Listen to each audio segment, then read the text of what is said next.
বাংলাদেশ আর্মির এক প্রদর্শনীতে বলা হয়েছিল মিগ-29 ডগ ফাইটে বিশ্বের যে কোনো ফাইটার জেটকে হারাতে পারে। ফাইটার মিগ-29 যুদ্ধবিমান পশ্চিমা বিশ্বসহ সারা পৃথিবীতে ঈর্ষণীয় এই মিগ-29 যুদ্ধবিমান ডগ ফাইটে বিশ্বের যে কোনো যুদ্ধবিমানকে পরাস্ত করতে সক্ষম। কিন্তু প্রশ্ন হলো, বাস্তবে কি সত্যি এটা সম্ভব?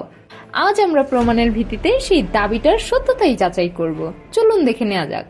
ডগ ফাইট মানে আবার ডগদের ফাইট বুঝে ভুল করবেন না যেন।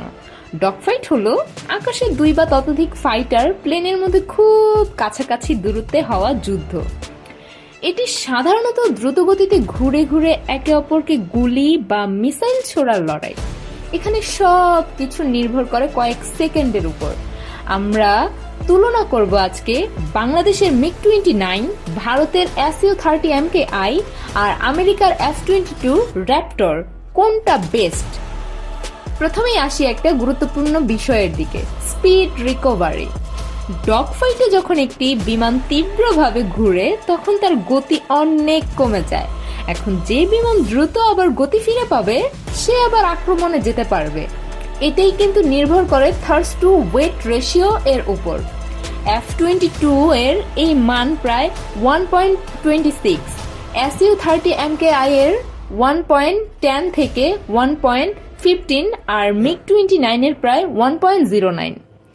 মানে মিগ-29 একটু ধীরে গতি ফিরে পায়, আর এই ছোট সময়টাতেই প্রতিপক্ষকে সুযোগ দেয় তার পেছনে ঢুকে যাওয়ার। এইবার আসি ডগ ফাইটের সবচেয়ে বিপজ্জনক বিষয়, সারপ্রাইজ ম্যানুভার। ধরুন শত্রু আপনার পিছনে আছে, আপনি হঠাৎ বিমানের দিক পরিবর্তন করলেন এবং সে আপনাকে অতিক্রম করে সামনে চলে গেল। এই কৌশলকে বলা হয় কোবরা বা পোস্ট স্টল ম্যানুভার। এটা করতে হলে লাগে থার্স্ট ভেক্টরিং। F-22 এবং SU-30 MKI তে এই সুবিধা আছে, কিন্তু মিগ-29 এ কিন্তু তার নেই। এর মানে কিছু গুরুত্বপূর্ণ মুহূর্তে মিগ-29 এই গেম চেঞ্জিং মুভ ব্যবহার করতে পারে না। ডগ ফাইটে আরেকটি বড় বিষয় হলো অ্যাওয়ারনেস। এখানে রাডার নয়, পাইলটের চোখ এবং বোঝার ক্ষমতাই সবচেয়ে গুরুত্বপূর্ণ। কারণ শত্রু সবসময় সামনে থাকে না, কখনো পাশে, কখনো নিচে, অথবা কখনো পিছনে। F-22 এর পাইলট প্রায় 360 ডিগ্রি পরিস্থিতি বুঝতে পারে। SU-30 MKI তেও উন্নত সিস্টেম রয়েছে, কিন্তু মিগ-29 এ এই সিস্টেম তুলনামূলক কম উন্নত। এর ফলে যদি পাইলট একটু দেরিতে শত্রুকে খুঁজে পায় তাহলে তার প্রতিক্রিয়ার সময় কমে যায়, আর ডগ ফাইটে 1 সেকেন্ড দেরি মানেই শেষ। সবকিছু মিলিয়ে মিগ-29 এখনো একটি শক্তিশালী ফাইটার জেট, কিন্তু কিছু গুরুত্বপূর্ণ জায়গায় F-22 এবং SU-30 MKI এগিয়ে রয়েছে। তাই বাস্তব ডগ ফাইটে সব পরিস্থিতিতে মিগ-29 জিতবে এটা নিশ্চিতভাবে বলা যায় না।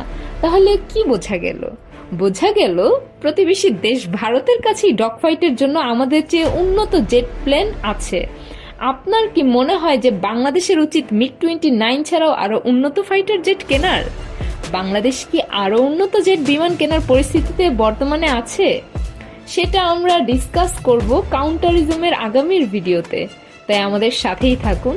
ধন্যবাদ।